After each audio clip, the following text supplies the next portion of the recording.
Hello, welcome, and thanks for joining me for another Willmott Dixon leadership webinar. Live, this time we're looking at equality, diversity and inclusion in the built environment. So why is this important? Well, our industry faces an acute skills crisis. We're simply not finding enough new people to replace those that leave. We must be an industry that reflects the society we are today, and that means reaching out to the widest talent pool possible. Now, to encourage this new generation of future leaders, we must be an industry that is for everyone is inspiring to work in, not just for certain demographics. And obviously, Willmott Dixon, we're on that journey. This year, we featured among the Europe's best companies in the FT Diversity Leaders list, and also in the coveted Times Best Companies for Gender Equality Guide. However, there's more we can do as a company and an industry. And the next decade is going to be crucial in adapting to EDI, and if we don't, we will be left behind by other industries. So there's a huge challenge for us that we must embrace. And to help me explore this, I'm delighted to be joined by Marsha Ramroop. Marsha is a former BBC journalist before becoming REBA's first Director of Inclusion and Diversity, and is now Executive Director of EDI at Building People.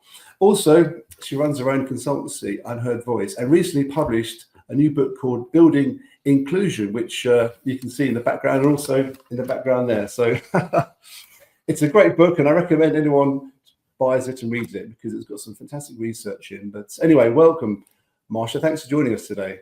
Oh, delighted to be here. Thanks so much for asking me. Now, I think just to start, can you tell us a bit more about your background in the BBC and then at REBA and now what you're doing? It's a great question. A lot of people ask me, well, how do you go from, working at the BBC to working at the RIBA, especially as a journalist, to then being a Director of Inclusion? There's quite a journey there. And it has been because I had a 30-year career in broadcasting. I always knew I wanted to work in radio from when I was quite young. So getting to the BBC, working there, getting all the qualifications and then proceeding on that journey was something that I always felt like I wanted to do.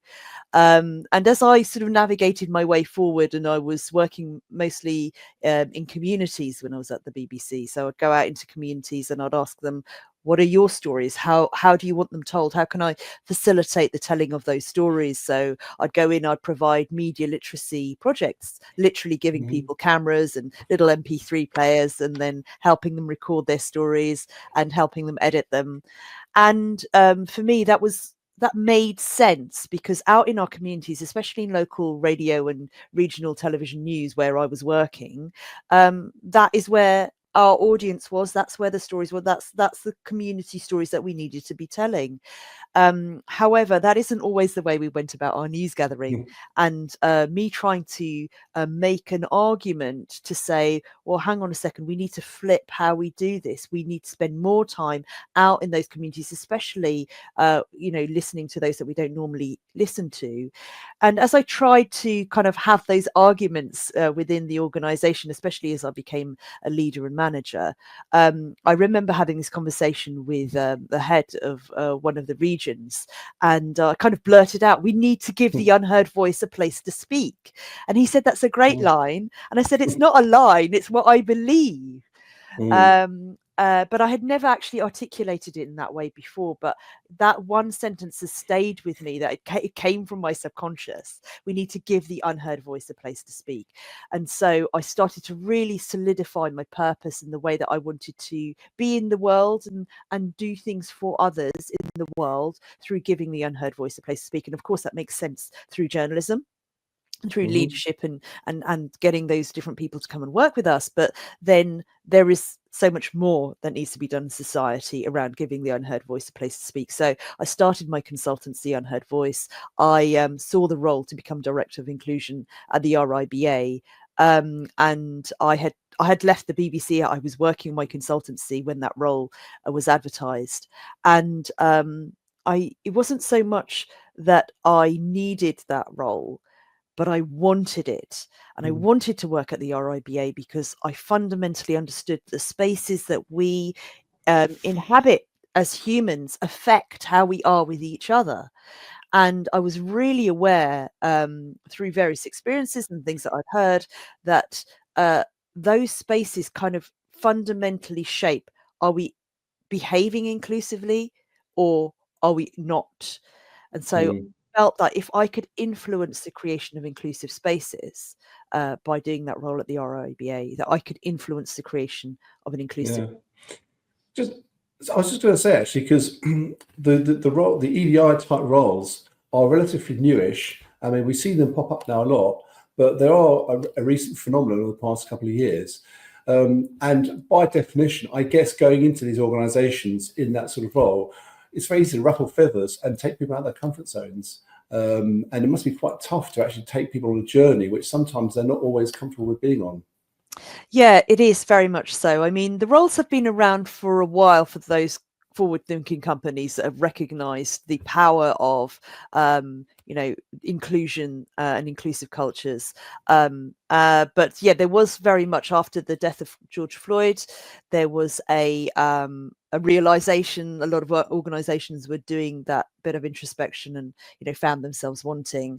And what I tend to say is when it comes to talking about inclusion, I very much talk about culture and behaviors, that the language that I use is not confrontational, but the level of introspection required can be uncomfortable. And it's only by looking in the mirror that you can really see where you're lacking as an individual, as a leadership team, and as an organization. What is it that we need to do? Because one of the key things I tend to say is that inclusion isn't about other people and their identities. It's about us and our behaviors. What is it that I need to do? What is it our leadership team needs to do? What is it our organization sector needs to do so we could be more inclusive of others, regardless of who you are, because we're all made up of multiple identities. And so if, as a sector, if we're not consciously building inclusion into our world, we're probably unconsciously building in exclusion. Yeah. And therefore we need to do that introspective piece of work. And you do ruffle feathers because asking people to look in the mirror is not something that people do very often. It's quite easy to look outside and say, we need to do that for race, we need to do that for gender, we need to do that for disability, we need to do that for sexuality. But what if my identities are all of those things and you're addressing one need over another? That doesn't really make sense. But when you're behaving with inclusion, then you address all of those things at once. Yeah. And so that is why the work that I do tends to be effective, but it also ruffles feathers because those who don't want the change feel uncomfortable and Well, put out by it.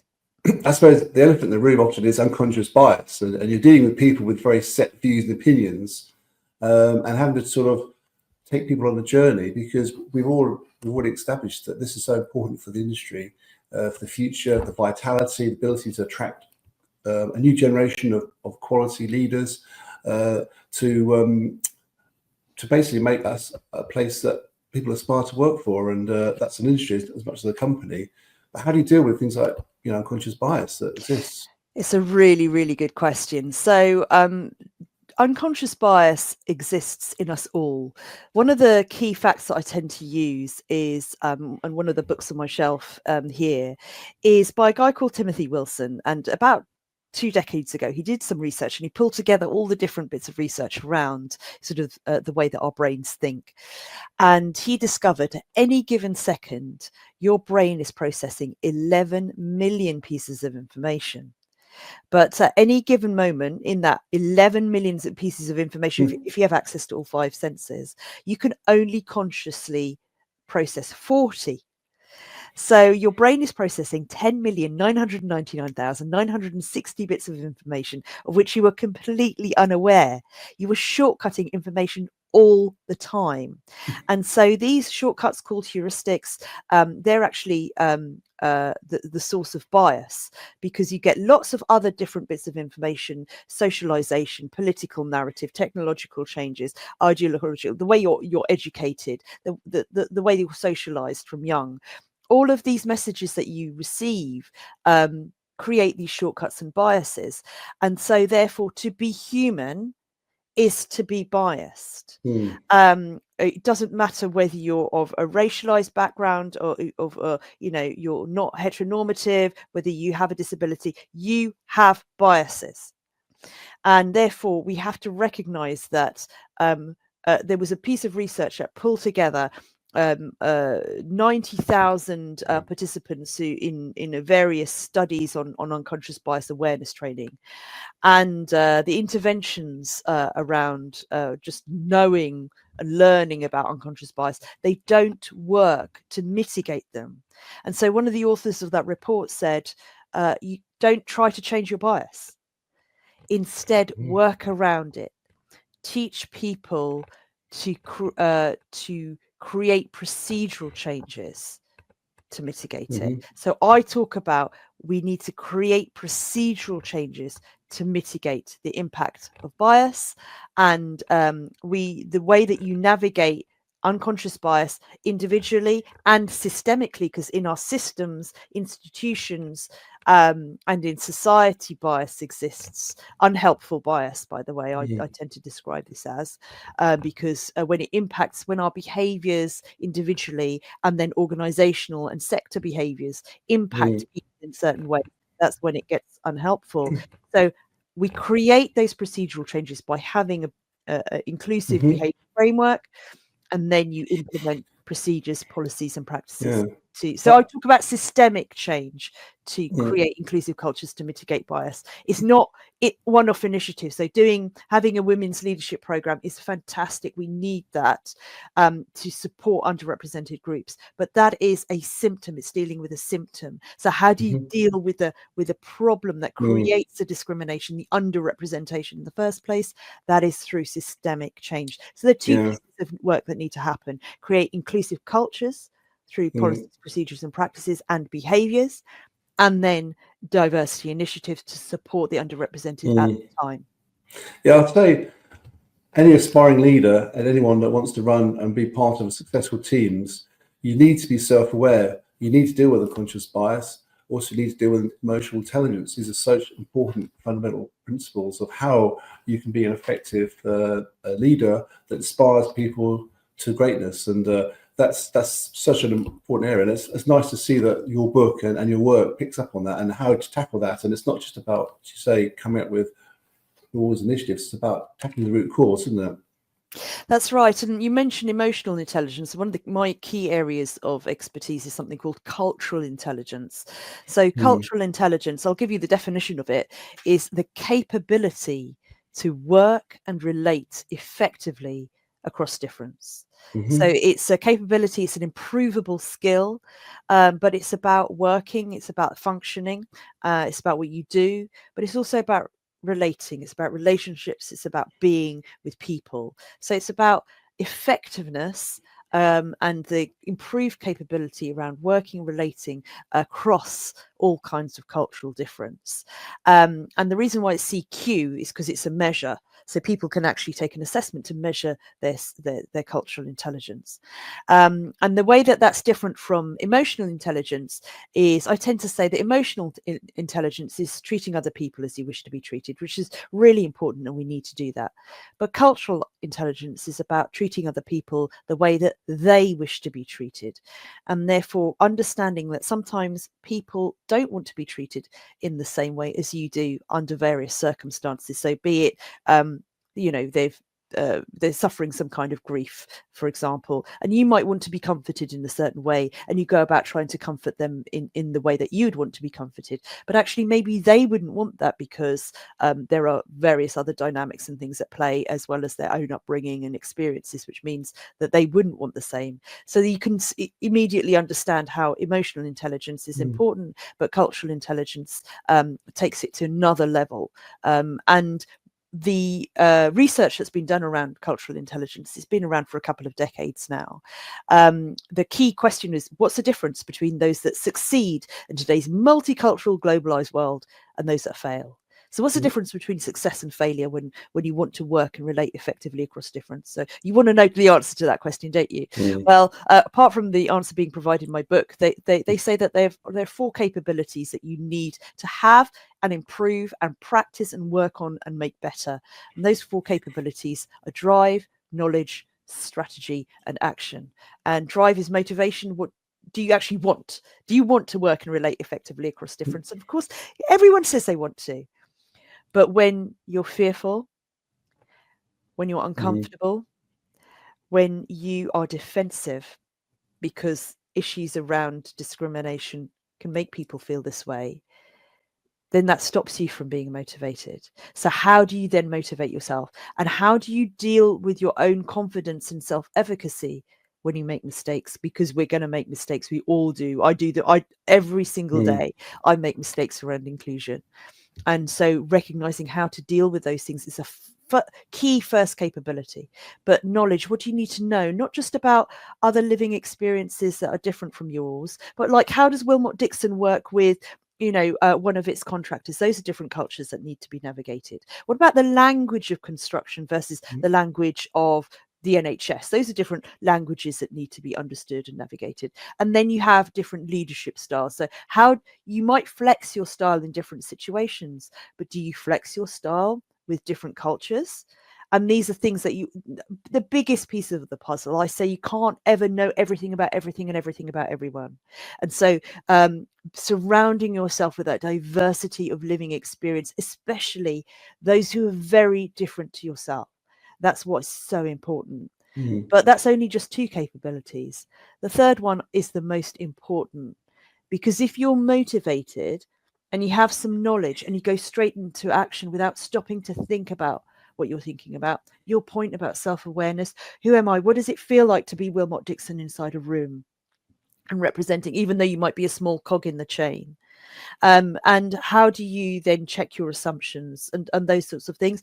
Unless you are doing those things, you will behave tokenistically and stereotypically. So CQ strategy is about creating those procedural changes to mitigate bias, to think about what you were thinking about before going into the final capability, which is action. Ultimately, people judge us on our behaviors, and we need a broad repertoire of adaptable behaviors in order to be effective at working and relating across difference. But the action piece, it's a choice to adapt, and recognizing, especially discriminated against groups, may choose not to adapt in certain circumstances because they feel like they're covering or they're hiding who they are. And that's not the point of cultural intelligence. But when you have those 4 capabilities, drive, knowledge, strategy, and action, you practice them, you improve them, you work on them, you do that introspective piece of work, and then you can build that into your organization policies, procedures, and practices. It is proven. The results and research proves you will be inclusive. Yeah. And how do you, sometimes in this area, you're worried about, I guess, saying something or doing something that might cause offense, or, also it feels like you could be treading on eggshells. So how do you deal with that? Yes. And I think the key thing is that when you make a mistake, when it's raised with you that it's a mistake, if you don't realize it yourself, you have to act with humility and say sorry. So I have a framework for mistakes that's freely available. It's also in the book, about acknowledging that you've done something wrong, but listening to the impact that it's had, because we have a gap between intention and impact. I'm sure you didn't mean to say the thing that you meant to say, but if the impact was painful or harmful, you need to recognize that gap and listen to what that was. You have to learn from the feedback that you're being given. And then you need to go away and reflect on that learning, because reflection on learning is more powerful than the learning itself.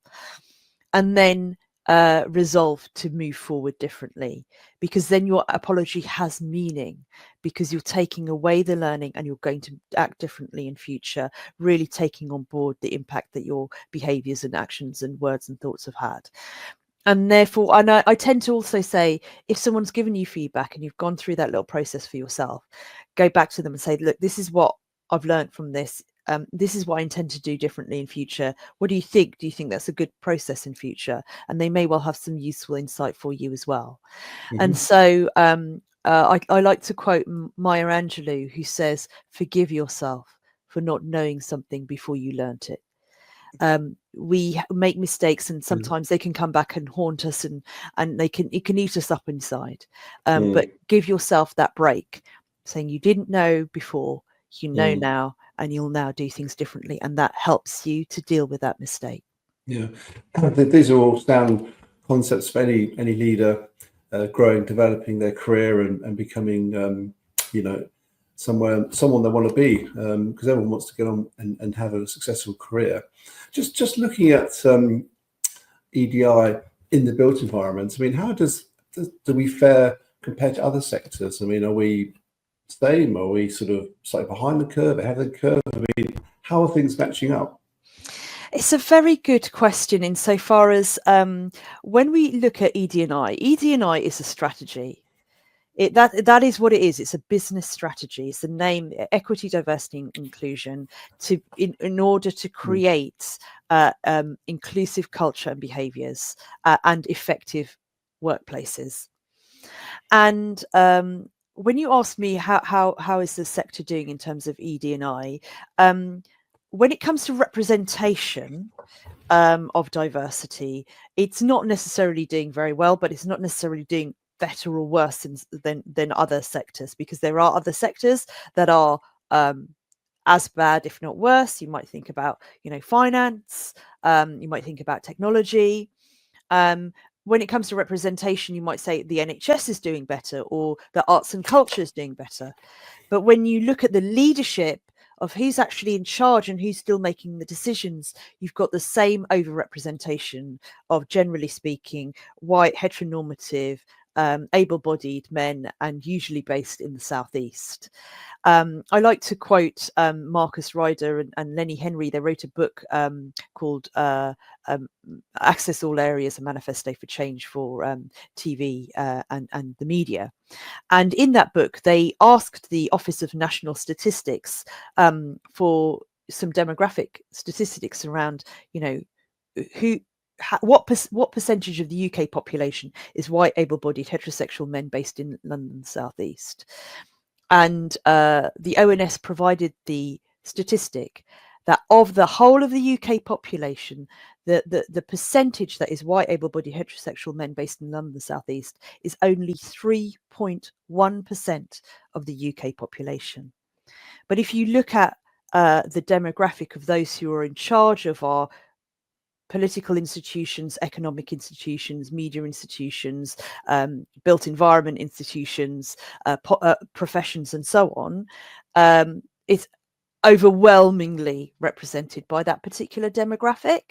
And so that overrepresentation needs to be balanced. And so when we're talking about, well, how is the sector doing, I generally think that there is good attraction of a diversity of people into these professions, and a lot of emphasis is going into attracting them.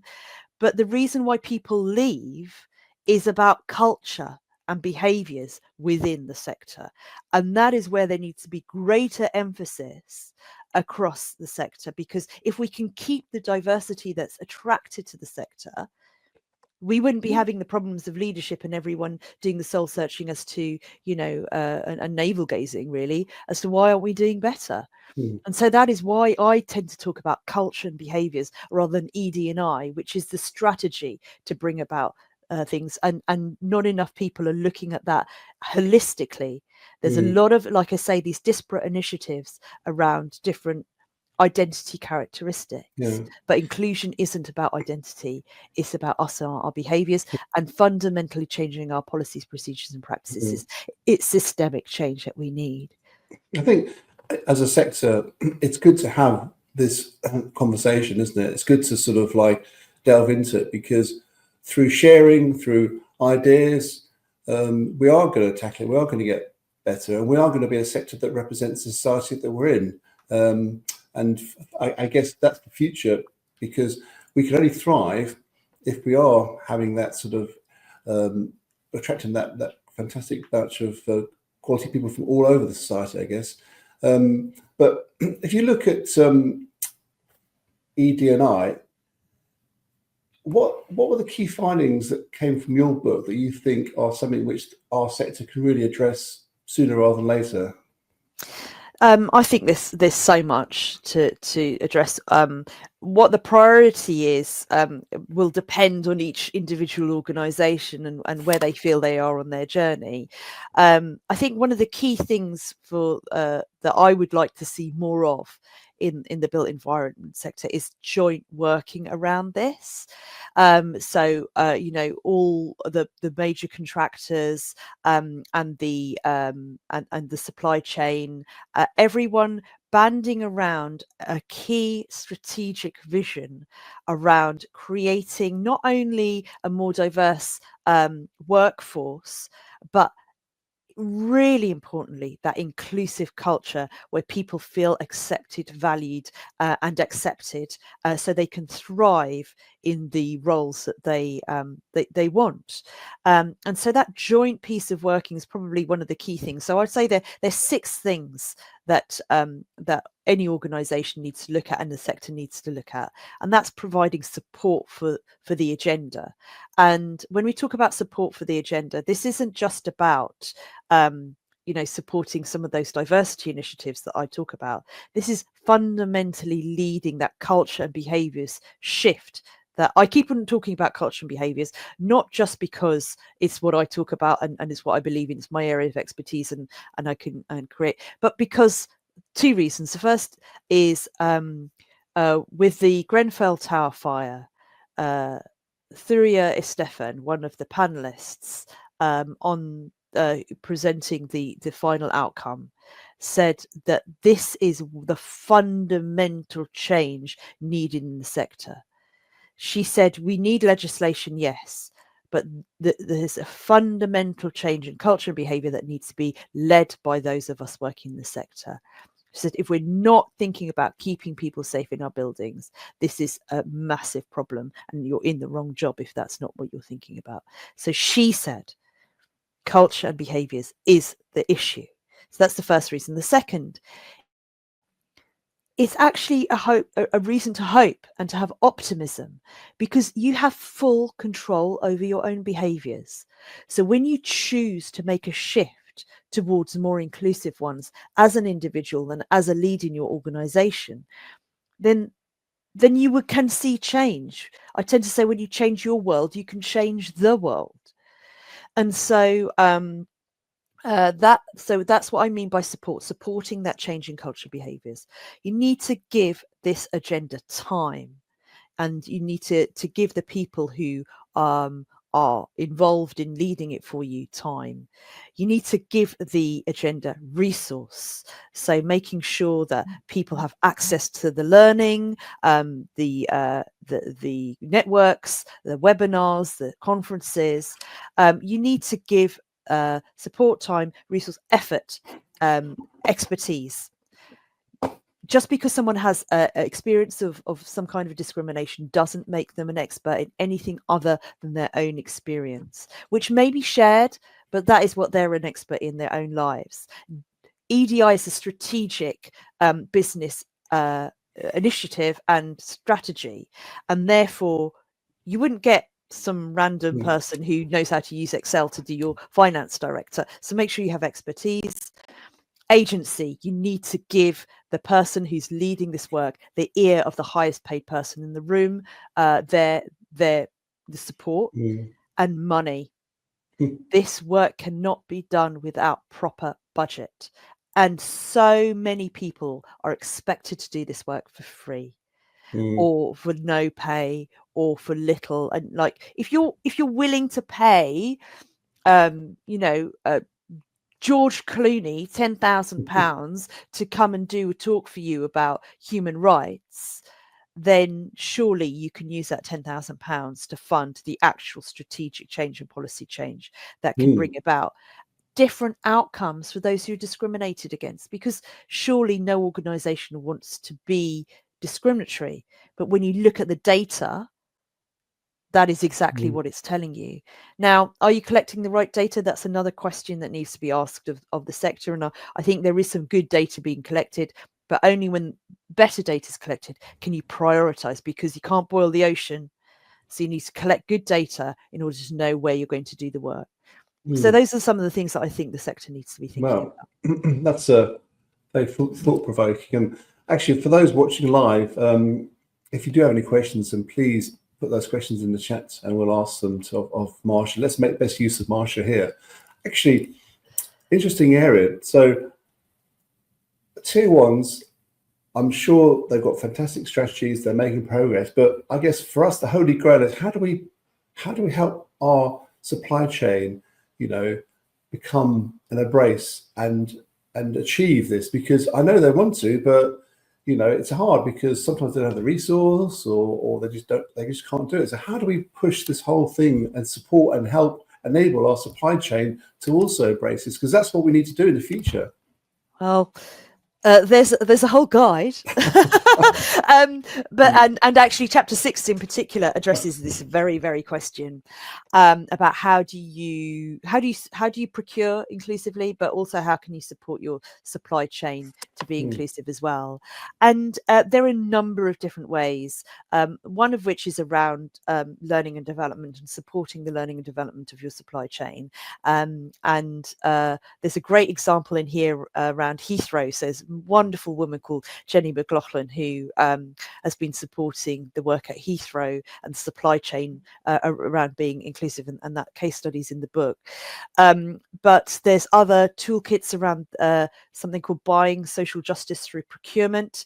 There's a toolkit that's available online that anybody can access, and there's really good guidance around supporting the supply chain and how you go about procuring underrepresented groups as well. So there's two different sides of it there. There is the putting into your terms and conditions about certain values that you expect around behavior, and when you're looking to bring in people to work with, that you say these are our inclusive values. If you're going to be on site and you're going to be working with us, these are the ways we expect you to behave. And if that isn't the way that you are behaving and we're getting feedback, then they're going to be some kind of sanctions or outcomes as a result of that. We'll certainly take it seriously if our staff are telling us that you're behaving in a way that we wouldn't want you to, and then really enforcing that. So it's not just about creating those sorts of terms and conditions, but implementing and enforcing them is really important. And then thinking about how are you going to role model. So there's a role modeling piece, there's a learning and development piece, there's supporting around those terms and conditions, so what I call formal mechanisms, and then fostering understanding and conviction. So people understanding why you're asking this of them, the importance of developing these inclusive cultures. So everyone will not only get on better, but production would be so much more enjoyable. People can enjoy their workplace, and you've got all these different backgrounds and so on, bringing them in to work in a place. They've got to feel like they can thrive. I know as an industry we're very good at bringing our supply chain along on sustainability, and we have the Sustainability Supply Chain School, and there's some great work going on there. It just feels maybe that there's more to be done and can be done, I guess, with our supply chain in the whole equality, diversity and inclusion space. Well, if you think about how the culture of health and safety has changed in construction, if you consider that inclusion culture is exactly the same kind of journey. Now, I know there are probably still some shortcuts and people doing things that they shouldn't from a health and safety perspective. And I know legislation has somewhat, encouraged that change as well. But back to Stefan's point that this change in culture and behaviours has to be owned and led by those working in the sector, that that inclusive change in culture and behaviours is going to be very similar to that of health and safety. And if it's possible, if you can imagine, I know you can think back to the way that some construction sites were, even 20 years ago, let alone 30, 40 years ago, that change has come because people are behaving differently. They've made a choice to do something differently, as well as the legislation supporting that. So if people understand why and can do those things, that is really, really possible to bring about that change in inclusion. But if you're trying to look at it from we need to do that for women, that for race, it doesn't quite work in the same way. So, for example, from the health and safety legislation, if you said, we need to do that around holes, and we need to do that around scaffolding. Okay, yeah, that kind of helps in the there and now for specific, but it was an overall behavioural change that led to, it doesn't matter what the actual incident is, we have a set of procedures, policies and practices that are going to support that change. And those procedures, policies and practices existed, but it was the behaviour and discipline to implement them that went about the change as well. Just a small change of tact. So how do we as individuals call out bad behavior, but do it in a constructive way? I mean, it still annoys me sometimes when I'm in a meeting and I'm trying to make a point that someone talks over me, but I guess that happens sometimes. But how do you actually call out bad behavior, and feel empowered to do so? Because obviously that sometimes you think, well, if I do that, I might be seen as a bit of a troublemaker and it might be problems for me. So, and then of course, no one's going to change if sometimes behavior is not called out and addressed. So again, I have a number of frameworks around this that are freely available through my socials and in the book as well. And there are behavioural frameworks and conversation frameworks that can be used to support the calling out this behaviour. And actually, it's not really even calling it out; it's calling it in. So being able to have a constructive conversation to say, when you behave like this, and describing the very specific incident, the impact on me was that, and this made me feel, unheard. It made me feel, devalued or whatever it was. So in future, can you behave in this way? So that is called the BIF framework. You describe the behavior, the impact, how it made you feel, and how you want things done differently in future. There's also one called COIN, which is about context, the observation, the impact, and then next steps. And those are described in the book. And I think that when you do that, it can help.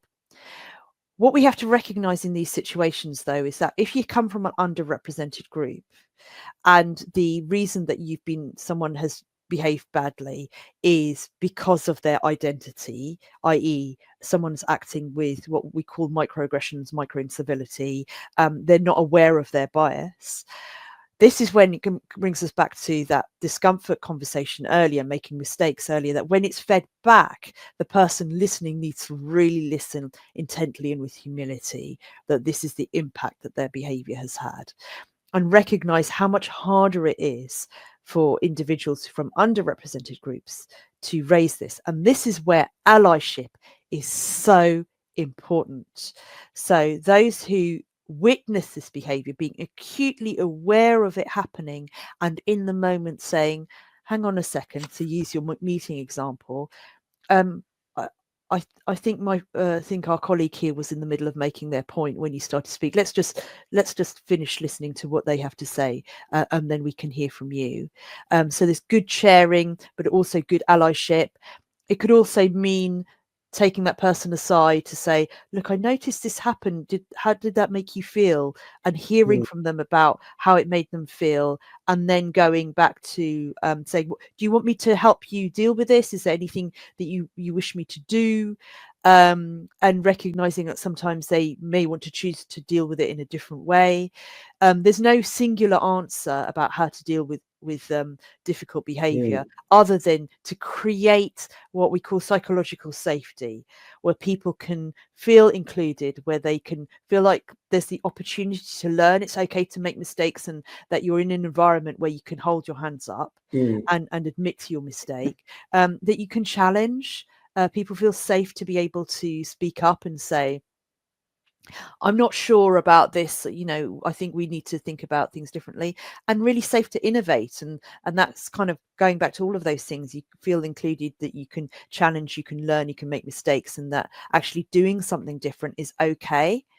So when you create that safety, then it's all right. And that's definitely a leadership role modeling piece about being able to say it's okay to do all of those things, and that makes it safer for underrepresented groups, and that is all part of that culture change, because when you have underrepresented groups, especially at junior levels, they'll be encouraged to stay and grow and progress in an organization. Yeah, it comes back to that self-awareness thing, isn't it? You have to be so self-aware about yourself, self-aware about perhaps other things that are being said or behaviors, and being able to feel and able to tackle it with people you think that actually it's worth having a chat to them, make sure that feel how they feel themselves, or just feel like it's a safe space for them to actually tackle issues which otherwise don't get tackled and become an issue because they're not tackled, and therefore you're not having that workplace environment which you want to inspire to, and it creates, I guess, potentially it might make someone uncomfortable, not feel like they're valued or wanted, or they should go leave and work somewhere else. And that all employers, doesn't matter where you're, all employers want to feel like there's no better place to work, for your people, and that could be anyone from any background, that you feel that this is the right place because you're valued, you're respected, you've got your career to progress and develop, and that's what it comes down to for me. It's providing that fantastic inclusive environment that people are 100% committed about success and about achieving, about doing great things for their company, and in return they have a great career too. Yeah, and I think when you have a diversity of people working for you, especially in those sort of more junior roles, they need to feel like they can have some validation around their experiences.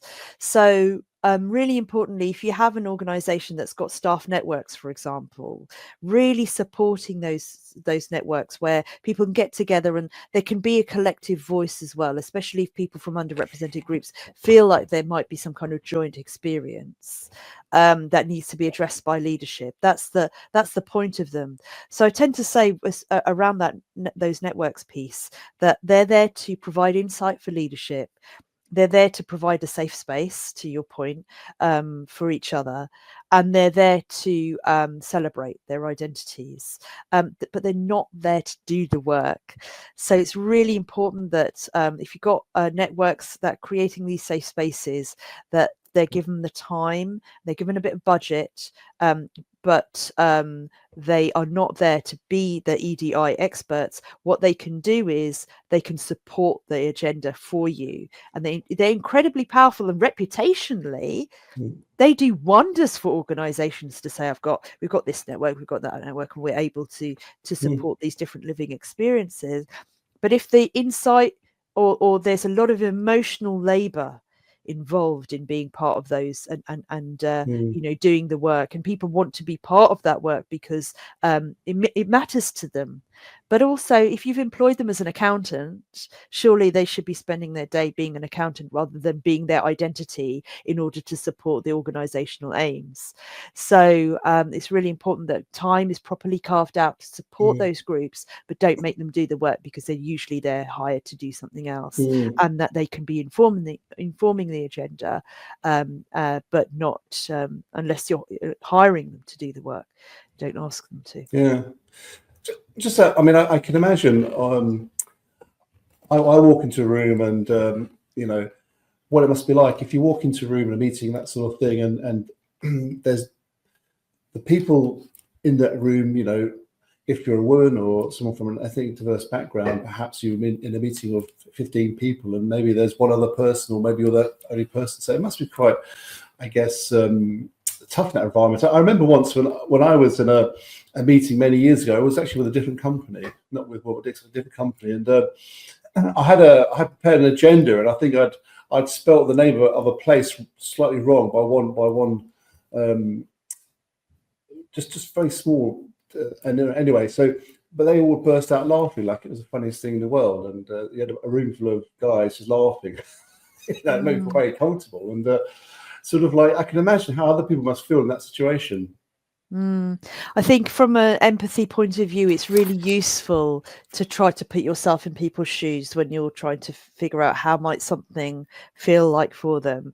I myself have been what we call the only, or you clock the other person who's similar to you, and sometimes there's like this shared moment of understanding between you, or sometimes, depending on their own experience, they kind of want to ignore that because they're trying to protect themselves. They don't want to be seen as their identity, and so they don't want to draw attention to the thing, whether it's because you're a woman, or whether it's because you're black, or because you menopausal, or whatever it might be that's playing out in a particular area.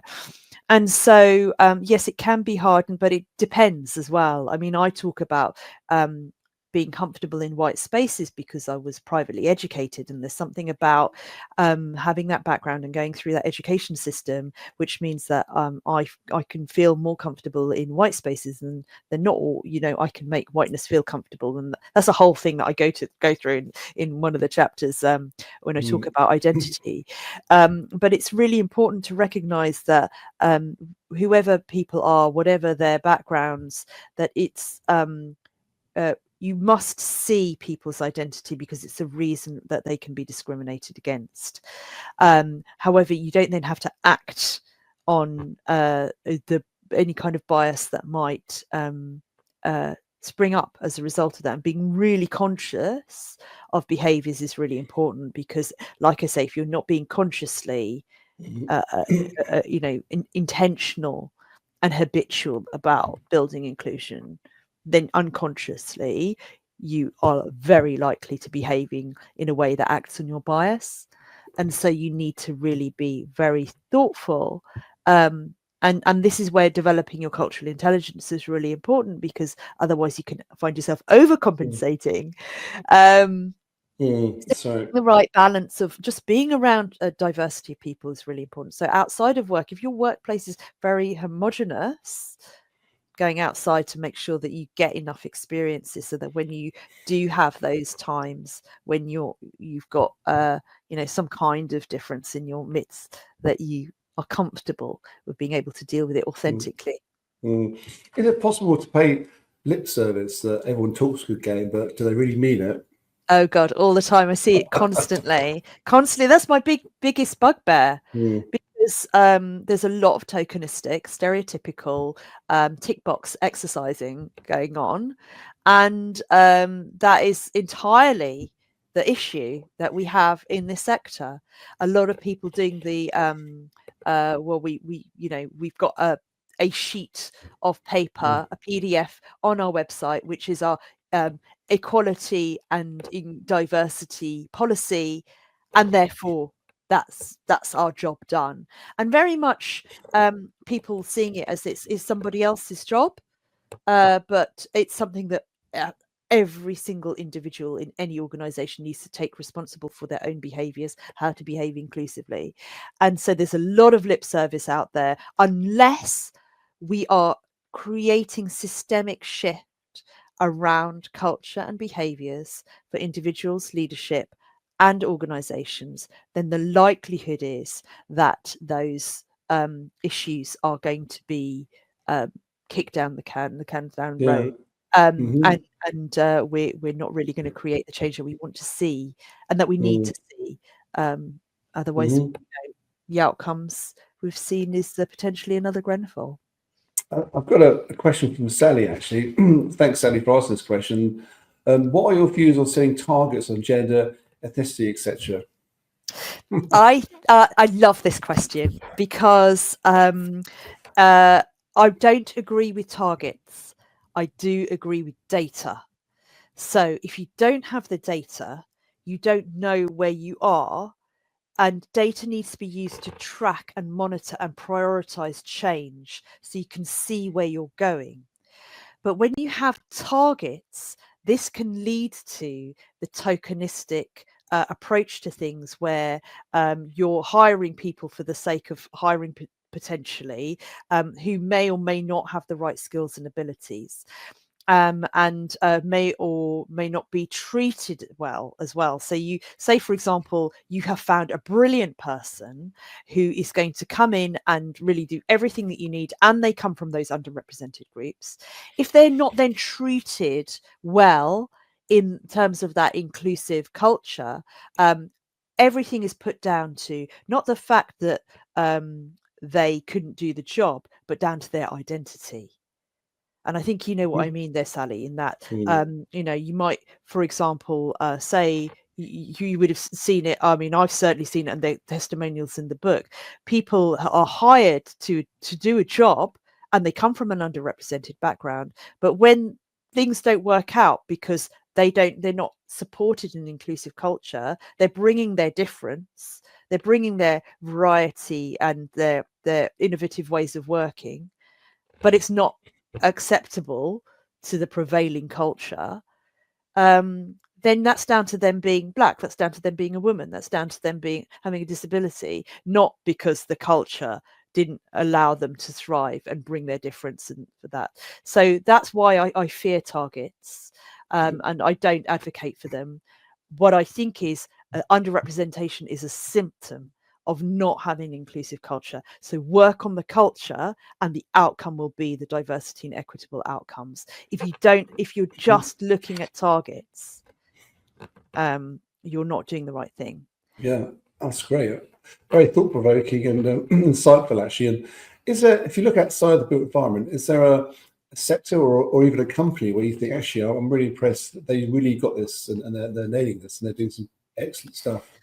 So I think in terms of representation change, you can look at the arts and culture sector as being one sort of quite progressive when it comes to wanting to think about, okay, who and different demographics leading different organizations, women, racialized groups, people with disabilities, etc. And we're seeing that change come about, not always with an inclusive culture. And so you can see a lot of burnout happening from those people who, as they strive to make the change that they want to be for the sector. When it comes to individual organizations, there's a lovely case study. It's actually within the built environment. It's an architecture firm called Mamu Mani, who are very thoughtful about having inclusive values, and they point to the values as the reason why things go right and the reasons why things can go wrong. And they're really focused on this externalizing, so there's no finger pointing or blaming when things don't quite go right. They're able to point back to, this is where things haven't quite gone the way we would have liked.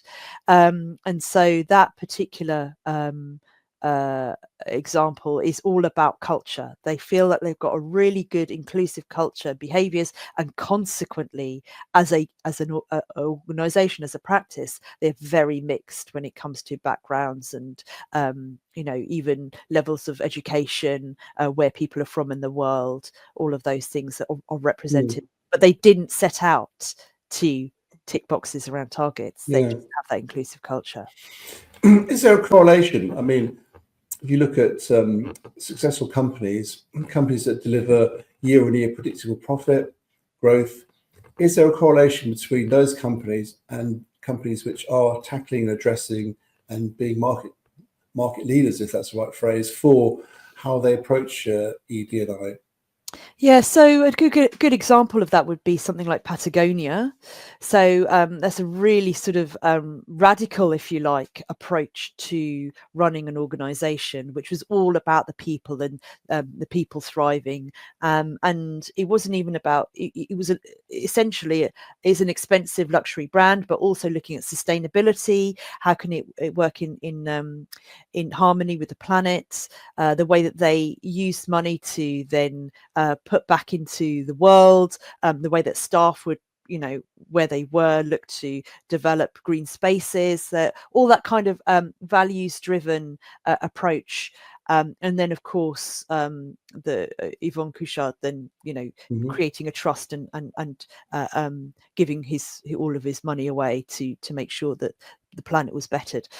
These are the kinds of organizations that can be looked up to in terms of how the built environment could run, especially when we think about, we can't keep extracting from our planet, and we have to look at people, place and planet together in terms of delivering that purpose, and placing value in those things in order to be successful in our built environment sector.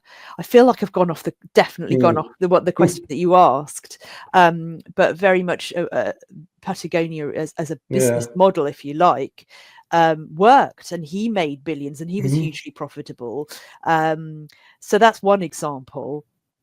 I think if we look at Mamu Mani, they're not out of work. They're constantly iterating, thinking innovatively, working on their values, self-reflecting, designing innovatively, and they're a nice thriving practice. So those are just a couple of examples where you look at the research, Deloitte says that, you know, if Mm, you have a diverse team with an inclusive culture, I just want to make it clear that if you have a diverse team without an inclusive culture, these won't be the outcomes. You need the inclusive culture. mhm, If you have a diverse team with an inclusive culture, you will have 8 times better business outcomes than if you had a homogenous team. mm.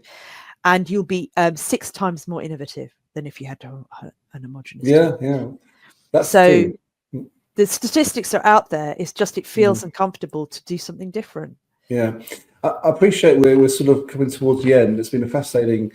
Well, these webinars, they last an hour, but the hour just flies by. It's sort of like, you know, blinking and you're almost done. But just another quick question. I guess part of wider society, but you know, obviously Jaguar came out with its recent adverts, Mm. and a lot of people say, oh, you know, these are big global brands, they go woke and they go broke type thing. I mean, we shouldn't conflate the two, should we?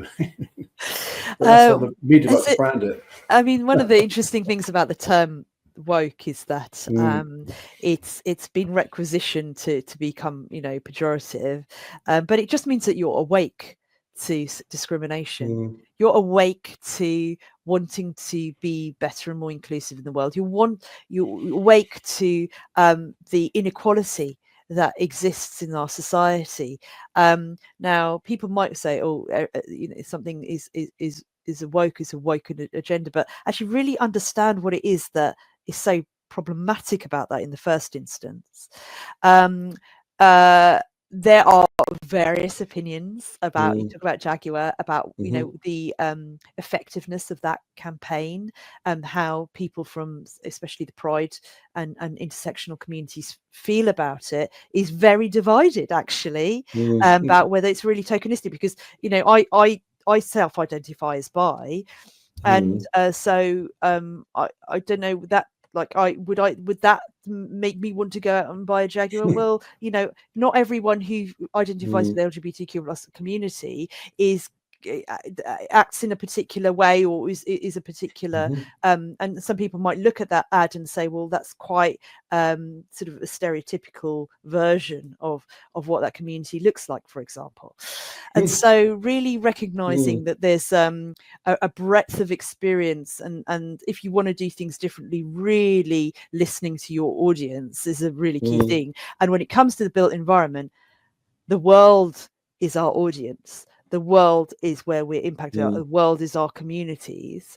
And therefore, we have to listen, learn, reflect, and mhm, move forward differently if we're going mm, to be effective at working mm, across that difference and building inclusion yeah. into our world.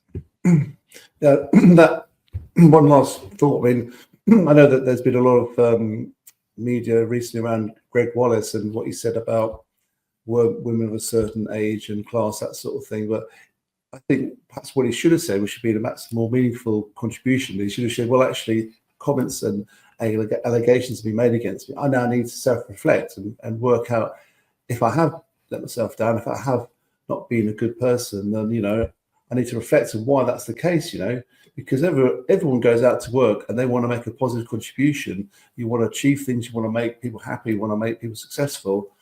And part of that is doing that. And if people are saying things about your behaviors which stops that from happening, then you need to reflect on that yourself, don't you? Rather than blaming someone else. Absolutely. I think when it comes to the kind of behaviours that Greg Wallace has been accused of, I know very well that across the built environment, there are many people who will feel that they have had to deal with those kinds of behaviours. And it's really important that we do that bit of self-reflection, not only as those middle-aged women of a certain class, those of us who've had to put up with them, but also, you know, those who don't feel like that is their Mm, demographic, who've had to put up with those behaviors, but those who, in all honesty, believed that they were just having a joke. yeah. It's time to stop and think, Mm, actually, you come from a place of privilege where you've been allowed to believe that it's just banter, mm, it's just joke, yeah. it's just a bit of a touch, it's just a bit of a squeeze, Yeah. and it's time to really stop and think, actually, Mm, should and must I look at this differently to mm, make it more comfortable for those who are around me. Yeah, that word banter, and that sort of how your idea of a joke could actually make someone else feel comfortable, or could be your way of asserting yourself in a sort of a more of a dominant way, which you think is okay for you, but actually for someone else is not nice at all, and it makes them feel very uncomfortable. And I think it just comes back to that feedback piece. Yeah. To listen, learn, reflect, and move forward differently. Yeah. No, thanks very much. Look, I've had a really interesting time, and one of the reasons I like doing these is because I learned so much myself. And we often do these Willmott Dixon leadership webinars for our team because we're very much a learning company. We like to develop and learn and find and grow, and also for the wider industry, we like to share ideas and to bring people along with us and to hear from them too. So this has been a fascinating part of that, and I really appreciate the time, Marsha, and please, by all means, if you're LinkedIn, get in touch with Marsha. And I recommend her book too. It's an excellent read, and it's available. And if you want to get hold of a copy, I'm sure Marsha will tell you where. And she might even give out free copies, who knows? Well, yes, there is one at the moment. There's a giveaway at the moment on my LinkedIn. So get your name on there, and who knows, Yeah. be part of that. Thank you very much. And thank you for joining us. And I appreciate, for those that are going to be watching it as a recording, then thanks for doing so, and look forward to seeing you on our next leadership webinar. So thank you and goodbye.